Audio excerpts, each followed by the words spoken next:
Prince Sunny Rajput ने लिखा है, अगर कोई हमारे साथ बुरा करके हमें छोड़कर चला जाए तो ऐसी स्थिति में क्या हमें सब अस्तित्व पर छोड़ देना चाहिए? कृपया मार्गदर्शन कीजिए अनंत श्री जी। बुरा करके छोड़ जाए तो क्या करेंगे?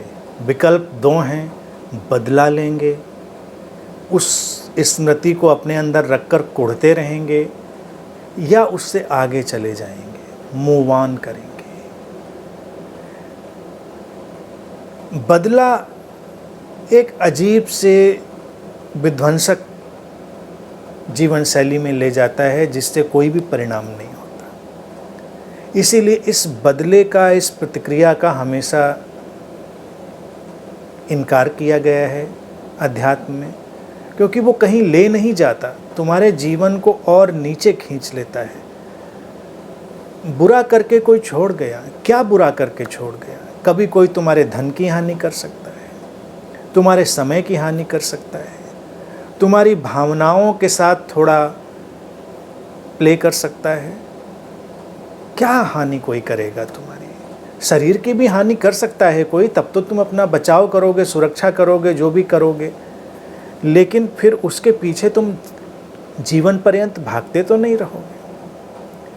अच्छा जीवन जीना है, सकारात्मक सृजनात्मक जीवन जीना है, तो अस्तित्व पर छोड़ देना उचित है। और छोड़ दो या ना दो, सब अस्तित्व पर छूटा हुआ ही है।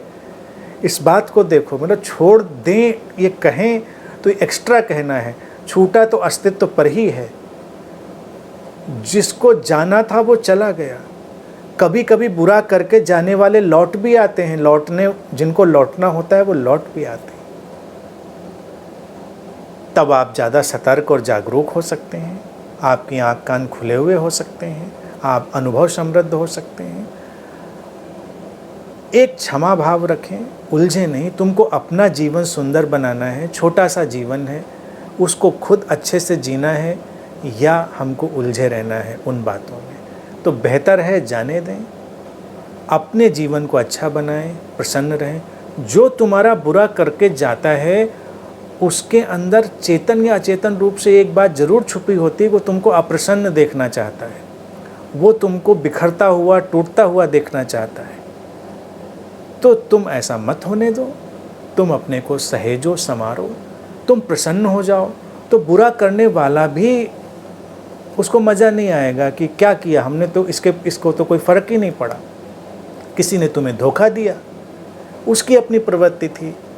अब उस क्षण तुम जो अपने विवेक से कर सकते थे किया, लेकिन अब जब परिस्थिति बीत गई है तो तुमको क्या करना है भाई? तुम कहोगे कुछ चीज़ों की रिकवरी हो सकती है, तो रिकवरी करो जिन चीज़ों की हो सकती है, जो प्रैक्टिकली पॉसिबल हैं। एफआईआर करनी है, थाने में जाके एफआईआर करो, ये सब तो प्रैक्टिकल चीज़ें हो सकती हैं। कभी कभी एफआईआर करना भी बेवकूफ़ी लगती है कि फिर एक दुष्चक्र में उलझ के रह जाएंगे, फिर वो कोर्ट में मुकदमा लड़ते रहेंगे। अगर वो ज़रूरी है तुम्हारे अस्तित्व के लिए तो तुम उसको भी करो, मैं मना नहीं करता, कोई भी मना नहीं करता इस बात को। लेकिन तमाम ऐसी बातें होती हैं जिनको छोड़ देना पड़ता है और तुमको प्रसन्न हो जाना पड़ता है। तुम्हारे साथ जो बुरा करने वाला है, सबसे ज़्यादा बुरा उसके साथ यही होता है कि तुम्हारे ऊपर कोई असर नहीं पड़ा, तुम प्रसन्न हो, तुम खुश हो।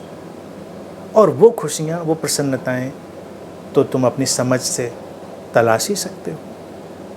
वो कोशिश करो, अपनी ज़िंदगी जियो, बेहतर से बेहतर, अच्छी से अच्छी ज़िंदगी जियो। छोटी ज़िंदगी है, कल का भरोसा नहीं, कल क्या हो, तो हम किसी के पीछे क्यों भागें। इस तरह से जो जैसा था वैसा उसने किया। तुम सड़क पे जा रहे थे, कोई बंदर आ गया, तुमको काट के चला गया, तो क्या अब तुम बंदर और बंदर के ख़ानदान को ज़िंदगी भर ढूंढते घूमोगे? बंदर को तो पहचान भी नहीं पाओगे कि इसी वाले बंदर ने काटा था। कुछ लोग होते हैं ढूंढने निकल लेते हैं, तो ये तुमको कितना परेशान कर डालेगा। तुम गए, तुमने इंजेक्शन लगवाया, पट्टी वट्टी कराई, जो कुछ था तुमने अपने को हील किया। आगे से तुमने एक सबक लिया कि भाई बंदर दिखें तो उनसे थोड़ी सावधानी, सतर्कता रखनी है। और क्या और कैसे रखनी है, ये अपना अपना सबका ढंग है। कई बार बहुत सतर्क लोग होते हैं फिर भी काट लेता है, कई बार नहीं काटता, डिपेंड करता है बहुत सारी स्थितियों पे। लेकिन बंदर के काटने पर जो तुम व्यवहार करते हो, अपना इलाज करते हो, अपनी दवाई करते हो, स्वस्थ होते हो, खुश रहते हो, और अपने यहाँ बंदर की फ़ोटो लगाकर उसको टारगेट बनाकर उसको चेज नहीं करते, तो जो बुरा करके चला जाए उसको भी इसी तरह से डील करो। गया, काट गया कोई, तुम अपने को स्वस्थ बनाओ, अच्छा बनाओ, प्रसन्न बनाओ, यही जीवन जीने का ढंग है।